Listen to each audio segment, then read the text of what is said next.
اس کو آنکھیں دکھاتے کم پر پوچھنا کیا ہے، جان کر الٹا سوال کیا، یہی کہ آگ برابر لگی ہے یا یک طرفہ؟ اس کے ماتھے پر 2 انگلیوں سے 3 دفعہ دباؤ دیتے کہا کہ سویلا اس کی بات سمجھ کر چھیڑنے والے انداز میں دیکھنے لگی۔ یہ تم دونوں کیا خسر فسر کر رہے ہو؟ بتاؤ مجھے بھی۔ مریم نواز نے آنکھیں چھوٹی کرتے کہا، کچھ نہیں امی، ایسے ہی۔ یہ بتائیں کہ احمد بھائی کہاں ہے؟ سبقت گن نے بات بدلتے اپنے بڑے بھائی کا پوچھا۔ کہاں ہو سکتا ہے؟ اپنے آوارہ دوستوں کے ساتھ شکار پر گیا، مریم نواز نے بے دلی سے جواب دیا۔ وہ اپنے اس بیٹے کی حرکتوں سے بے حد پریشان تھی۔ ان کی بات پر خاموشی چھا گئی۔ سبھی احمد نواز کی حرکتوں سے پریشان تھے، جو ہر وقت کرتا تھا جس کا نقصان ہوتا۔ وہ تینوں اس وقت بریک ٹائم میں کیفے بیٹھے ہوئے تھے جب ارم نے اسے حویلی کے اہتمام اور ہلچل کے بارے میں بتایا۔ ہیں 2 بیٹے تمہارے چچا کے، اور تم دونوں کو پتہ ہی نہیں؟ سہیلا تو حیرانی سے ارم کی بات سن رہی تھی، جسے اپنے کزن کا ہی نہیں علم تھا، جبکہ ایک ہی جگہ رہتے تھے۔ ہاں، ہم لڑکیوں سے حویلی کے مردوں کے متعلق بات نہیں کی جاتی۔ فرحین نے چائے کا سپ لیتے ہوئے تحمل سے کہا، کیا بات ہے، کیسا خاندان ہے یار تم لوگوں، عجیب روایات اور اصول۔ سہیلا تو بد مزہ ہوئی تھی اس روایت پر۔ اچھا تم اب زیادہ نہ بولو۔ ارم نے اسے آنکھیں دکھائیں۔ اس کی تو آنکھوں سے وہ منظر ہی نہیں جا رہا تھا جو اس نے دیکھ لیا تھا کل شام میں۔ صبح بھی کوشش کی کہ کس طرح وہ یوسف شاہ کی جھلک دیکھ سکے، مگر سخت پیروں کی وجہ سے ایسا ممکن نہ اس کا۔ اچھا چلو، بریک ختم ہونے میں 5 منٹ رہ گئے، میں کلاس میں جا رہی۔ ارم نے سر جھٹکا اور بیگ اٹھتے کلاس کی طرف بڑھی۔ آپ فرحین، لسن، مجھے بات کرنی آپ سے۔ فرحین بھی اٹھنے لگی تھی کہ سہیلا نے روک دیا۔ فرحین اس کی بات سننے کے لیے دوبارہ بیٹھی۔ آپ وہ مجھے آپ سے بات کرنی تھی، اپنے لالا کے متعلق تھوڑا چچکتے ہوئے بولا۔ لالا؟ بے اختیار اس کا دل دھڑک اٹھا تھا۔ جی، اپنے لالا کے بارے میں۔ سہیلا نے سر ہاں میں ہلایا۔ مجھ سے کیا بات کرنی ہے؟ فرحین کا لہجہ بھاری ہو گیا تھا، عجیب سی اس کی کیفیت تھی جسے وہ خود سمجھ نہیں پا رہی تھی۔ وہ آپی لالا آپ کو پسند کرتے ہیں، سہیلا نے لاب کاٹتے ہوئے کہا۔ فرحین نے حیرت سے اسے دیکھا، دل جیسے روک گیا تھا، سانس بھی مدھم ہو گئی تھی، یعنی جس سے وہ ڈر رہی تھی وہ سچ ثابت ہو گئی۔ تمہارا دماغ ٹھیک ہے؟ فرحین نے ہاتھ بڑھاتے کہا۔ وہ بہت نروس ہو رہی تھی۔ پلیز فرحین آپی، ایک دفعہ بس میری بات سوچ کر دیکھیں۔ میرے لالا کی ایسی طبیعت نہیں کہ وہ ہر ایک پر فدا ہوں، نہ ان کے خلاف آج تک ایسی بات ہمیں ملی ہے۔ انہوں نے پہلی بار کسی کی طرف دیکھا، ارے وہ تو آپ کا نام بھی نہیں جانتے، بس اتنا جانتے کہ آپ بڑی ہیں۔ پلیز ایک دفعہ اس بارے میں غور کر لیں۔ سہیلا نے فرحین کے ہاتھ پکڑتے منت کی۔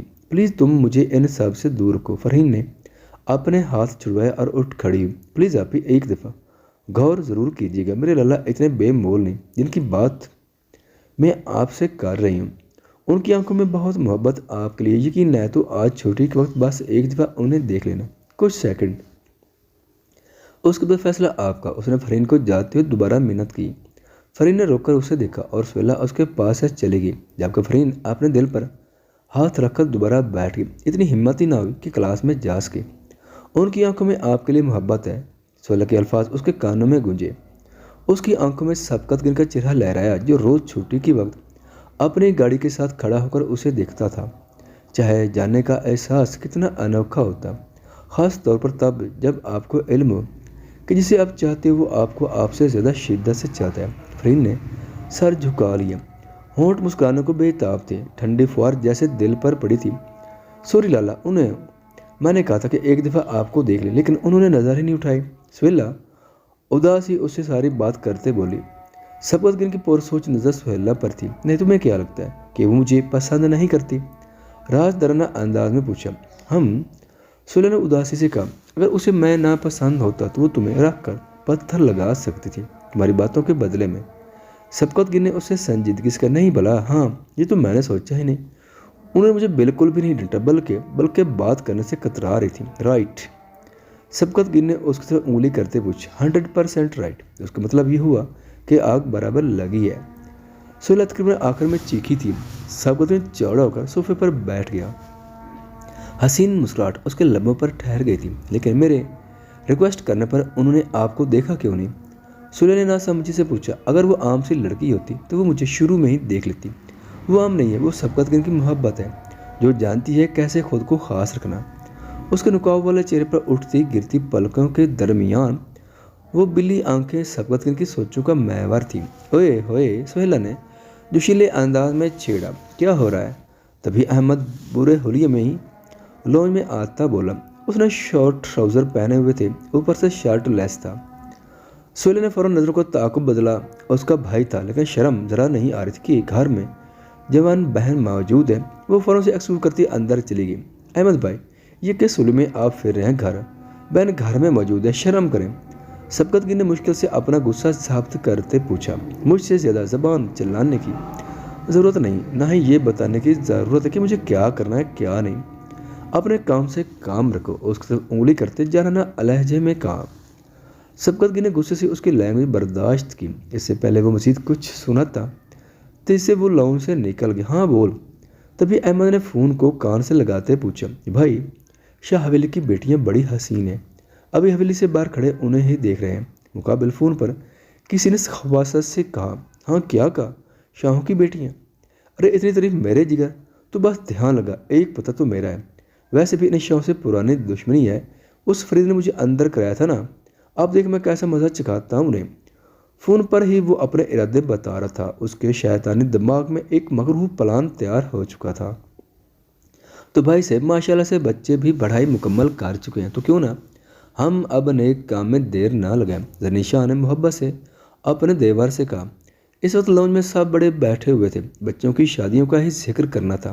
ہاں، اور ماشاءاللہ سے ہماری بچیاں جوان ہو گئی، آخری مہینے ہیں، ان کی پڑھائی کے پیپرز ہیں ان کے، کیا کہتے ہیں آپ؟ ذکیہ نے بھی پوچھتے مسکراتے کہا، ہمیں کوئی اعتراض نہیں بھائی، ہم تو جلد از جلد فرض نبھانا چاہتے ہیں، فرحت شاہ نے خوشی سے کہا۔ سب نے اس کی تائید کی۔ پھر ایسا کرتے ہیں کہ اگلے مہینے کے پہلے جمعے کو ان سب کا نکاح کر کے رخصتی کر دیتے ہیں، ٹھیک ہے؟ فرحت شاہ نے بلند آواز سے فیصلہ سنایا۔ لانج میں بیٹھے سبھی لوگوں نے سر ہاں میں ہلایا، سب کا منہ میٹھا کروایا، کیونکہ بچے جن کی زندگی کے فیصلے ہو رہے تھے وہ سب اوپر منزل پر تھے اور لا علم تھے کہ ان کے ساتھ کیا ہونے والا ہے۔ اس حویلی میں اگر کوئی خوش ہوتا اس فیصلے سے تو بس یوسف شاہ تھا، باقی کوئی بھی اس حق میں نہیں ہونے والا تھا۔ نہ جانے شاہ حویلی نے کیسی داستان رقم کرنی تھی۔